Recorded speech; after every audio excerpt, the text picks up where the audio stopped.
Hey there, absolutely gospel music fans and readers and everyone in between. We are so excited to be here today with none other than Ronnie Booth, the smoothest singer I've ever heard in gospel music. And so I'm so excited to be with him here today. I've known Ronnie a long time, and I know he's known our family for a long time. So how are you doing today, Ronnie? I'm doing great. I'm doing great, and it was great to hear from you. It's good to talk to you. It's been a while. Yes, absolutely, absolutely. So Ronnie, first of all, let's talk a little bit about kind of the move you made outside to step away from the Booth brothers and kind of where you're at right now with your life and your ministry and everything like that. Well, I had it's actually been it was 2 years this month that I did my last show, performed my last program with the Booth Brothers, June 3rd in Wilmot, Ohio, Amish Door Restaurant. And so it's already been over 2 years now. As I turned 58 2 days ago, and I'm just in a different season of life. In just over a week, my wife and I are going to Florida for grandbaby number 7 to be born. And I'm just in a different season of life now, Chris. I had a career far more than I ever dreamed of that the Lord would ever give me, and to be able to do that with my dad and who started out with us, and then my brother all those years was a real blessing. The last few short years I was with the Booth brothers, the traveling really started bothering me, and it had been bothering me, and I got to the place I couldn't ignore it anymore. And when COVID hit and we were all sent home, our schedule, everybody's schedule was canceled. All that time I had at home just really confirmed. I spent a lot of time up in my office in prayer, prostrate before the Lord. And it just, I said, Lord, if you want me to continue this, I need confirmation. I need you to give me a fresh fire for it again. And all that happened, it was like my head was in a vice, and it just kept getting tighter and tighter. And I knew. And so I decided to come off the road. It was not a quick decision at all. And I came off the road, and I immediately jumped into real estate. I became a realtor, and which my wife and I had invested in real estate for years, and really enjoyed it. She used to be a realtor too, and 2 of our sons are realtors, and I've always enjoyed that. And so that's kind of what I'm doing right now. And I sing a little bit from time to time. September 1st, I'll be with the Nealons over at their farm in Roopville, Georgia. Nice. Over there, they invited me to come over, so I'm looking forward to that. So I still get out from time to time and to try to keep the pipes, try to keep them in shape, Yeah, absolutely. Well, I tell you what, it doesn't sound like you've not been on the road for 2 years, because you just released a fantastic new recording on Gaither Music Group called Living Legacy. Can you tell us a little bit about this new record? That was a real labor of love. And honestly, Chris, that was never intended to be a full-blown recording. I had, what happened when I started in real estate, I made one post on my Facebook page, my artist page. Hey guys, some of you have been asking me how I like real estate. I'm loving it. I'm loving sleeping in my own bed at night, and seeing the grandkids on a regular basis. And the last thing I said was off the top of my head. I said, if you have any questions or any help you need for real estate, send me a private message. And man, boom, boom, boom, boom. They just started coming in from all over. And Chris, I was focused primarily here in Nashville, but being a realtor, there's a thing you can do called referral business. And all these people, after all these years I'd been out on the road who know me, I've been able to help a lot of people all over North America get in touch with the best realtors of their region. And I'm friends with 2 of the former members, vice presidents of the National Association of Realtors. And if I don't know the specific person, they do, and I can contact them. So I'm able to put these clients in touch with the best of the best, because real estate is very expensive. You don't want mistakes made. And I've been able to build a nice referral business, and I can do all this from home. So I say all that to say, I thought when I started getting all these messages, I thought I need to grow my social media. Well, people know me for singing, so maybe I'll just make a music video, because I noticed a lot of my peers, Brian Free and Assurance, made that video, what we used to call a concept video, with Jimmy Fortune.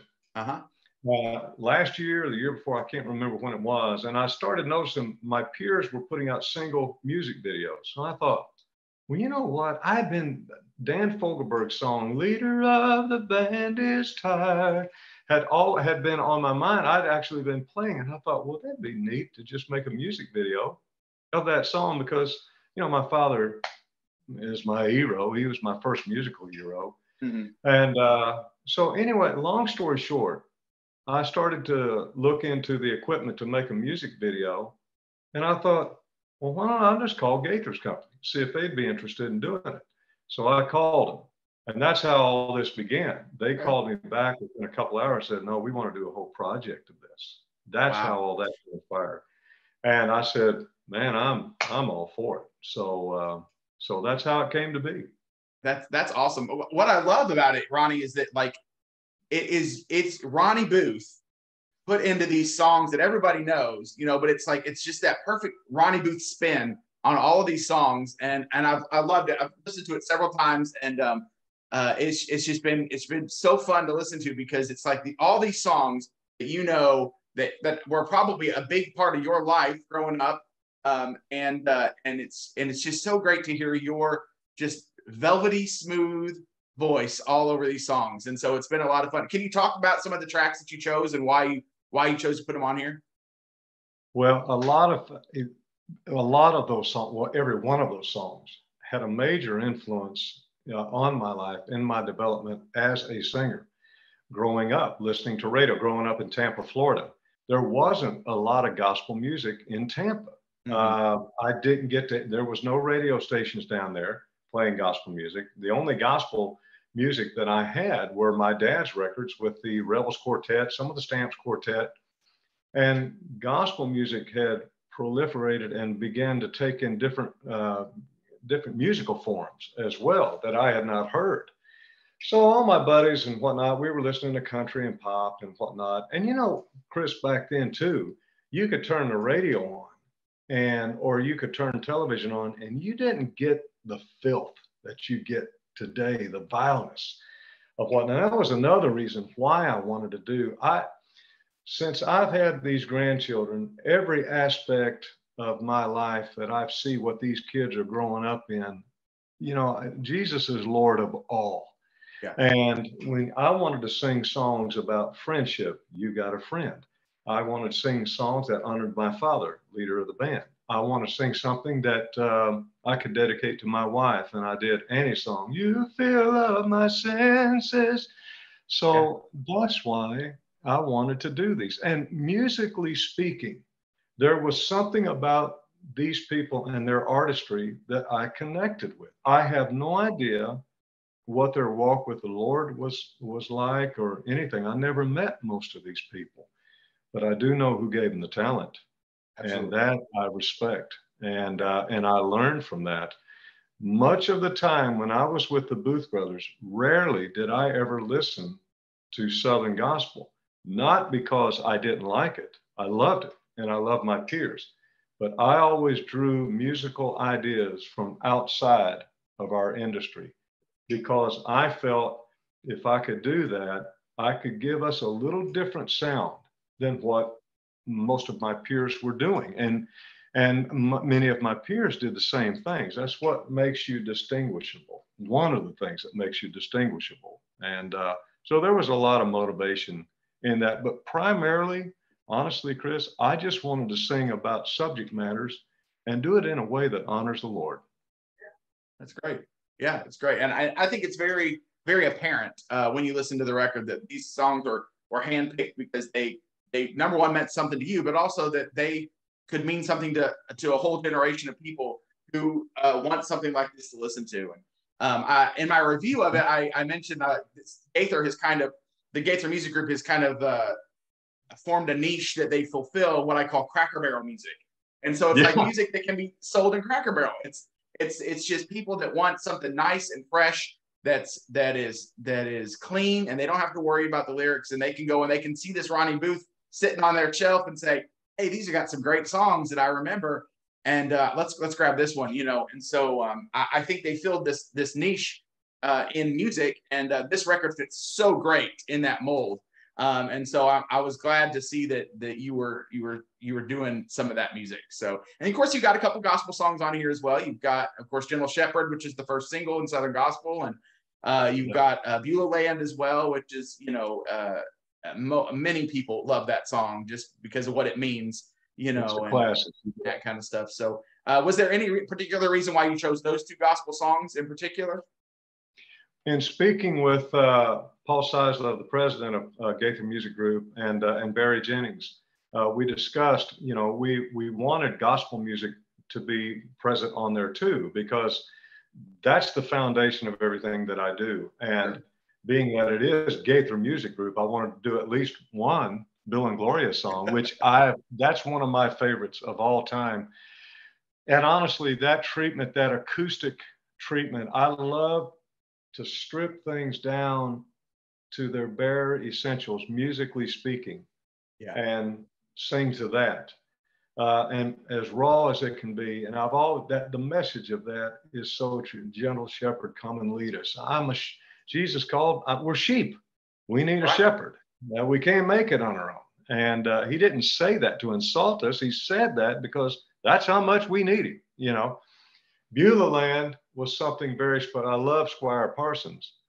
And Beulah Land, interestingly, the day that I filmed the Living Legacy DVD for television. I filmed it this past January 13th, Friday the 13th. The previous Monday is when my mother-in-law went home to be with the Lord right here in our home. Wow. My wife was her caregiver for over 2 years. She was in hospice. She had pulmonary fibrosis, and we were next to her bedside when she went home to be with the Lord. That was her favorite song.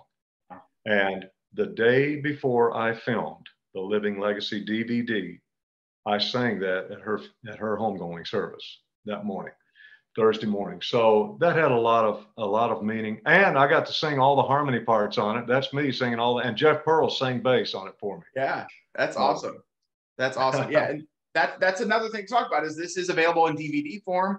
If they purchase it online, they can get those, you know, or if they stream stuff, they can get all those videos as well. Because I was listening to it just yesterday to get refreshed for this interview, and I was like, oh, all these videos are here too, and you can see you sing them beautifully. And so I'm just really excited that you got to do this project just for you alone, but then now that we all get to participate in it as well is just a real treat.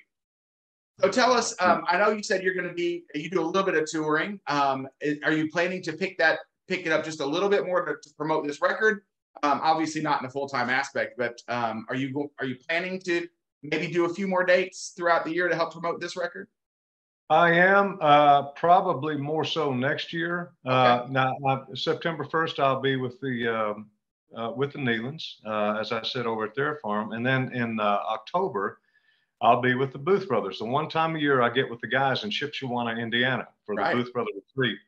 I'll be up there then. And right after the first of the year down in Wimauma, Florida, Bill Bailey promotes that big Wimauma sing. And he's asked me to come down, and I'm going to share, I think it's an afternoon concert with the Booth Brothers. So I'll be doing a little solo segment, and I'm bringing my wife. I'm going to bring her up to sing a song with me. And then I'll be joining the Booth Brothers for that. And then I'm intending to do a handful more.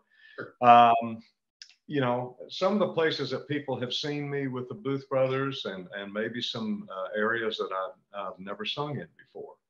But on a, you know, RonnieBooth.com is my website, so I've got a couple of those dates up there right now. But as I book some more, I'll be adding them there. Good. Yeah. Well, I was just about to ask where people can where they can get this new record for me. And so obviously RonnieBooth.com, they can go there. Of course, they can pick it up in a Cracker Barrel, I'm sure, at this point. So, but you know, I always tell people support the artist in whatever way they can. Obviously you're not touring as much as everybody else. So go to ronniebooth.com to buy that record, because it goes straight to you, and we want to make sure that you're supported, because this is a fantastic project that I know people will love.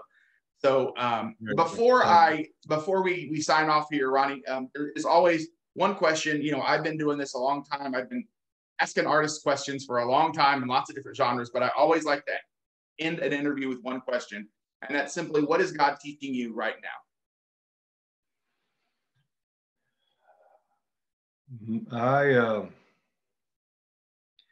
I'm entering in, I just turned 58, and I'm entering in a completely different season of life.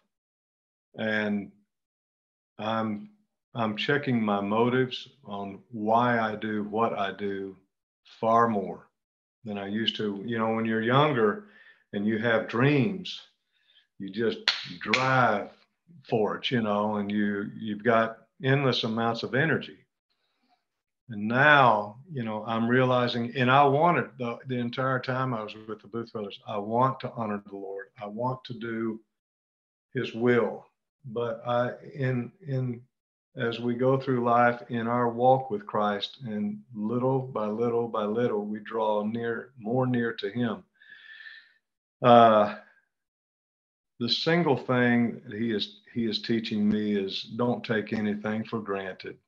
In every aspect of my life, Jesus is Lord. Over my finances, over my real estate, over my grandchildren, over every aspect. He owns it all. Yeah. And I am nothing more than a steward of it. And I want to be found faithful. It's that simple. Yeah. Wow. That's great. Thank you so much for that, Ronnie. That's a special look at life, I think. And especially, like you said, the older we, I turned 43 this year. Both my parents have gone home with the Lord. So I'm at this place in my life where life looks different for me. I've got small kids, but at the same time, I'm also, it's this weird dynamic of figuring out, how do I live this life that I'm here, but at the same time I have an ache for what's next. And so yes. And so it's a new part of life that you just have to kind of balance and talk to the Lord about and figure it out. And so I'm glad to hear that from you, coming from you as well. So it's an interesting path that the Lord takes us down in life. And so I'm glad to hear that He's walking closer with you more than ever before. So well, and I've learned this, He gives us the means of grace, prayer, study of God's word, right. Our fellowship with other believers. Those are means of grace. I used to, for too long, I kept a list, if you will, to make sure that I was doing them. And hey, God, Lord, look, I did these today, so you must be happy with me. Yeah. No, there are means of great. The end result is that we are drawing closer to Him, and it's a relationship. That's the thing. It's a relationship to learn of Him. And I'm also learning too that by using these tools that He's given us, the end result is to love Him more. And the more that I draw near to Him, He said, I am the vine, you are the branches. If you'll remain in me, fruit will abound. And boy, that's true. And, what is the fruit of the Spirit? Paul said, he said, examine yourselves to see that you are in the faith. And coming off the road, I guess I've got OCD or something, because man, I could never turn my brain off. It was business 24/7 all the time. And since I've been off the road, I've been able to decompress and spend a lot more time focusing on Christ, on His word, and just chilling out a little bit more, And you find that you realize, man, I was striving so hard, but I wasn't growing in Him. Yeah. I'm making all this effort, but yet my walk with Him is not any closer than it was before. Something's wrong. Yeah. So absolutely. but great wisdom from you as always, Ronnie. So I just want to say thank you again for joining us. If you can, guys, if Ronnie's in your area, go see him, go support him, and buy a record from him, because it's going to continue. Maybe we can get a Living Legacy Volume 2 eventually out of him. So you never know if this one does well enough. That's what we hope for, anyways, right? So it was off to a good start, so that's a good sign. That's right. That's excellent. That's excellent news. So, well, Ronnie, I'm going to let you go. I'll let you go sell some houses and do well with that side of life. And I'm going to go, feed some children. So, how we can make this work. So, thank you so much, Ronnie. Thank you guys for sticking around and listening to Ronnie. We love you guys. We love Ronnie and the Booth brothers. So, thank you guys. Have a great day. Thanks, Chris. God bless.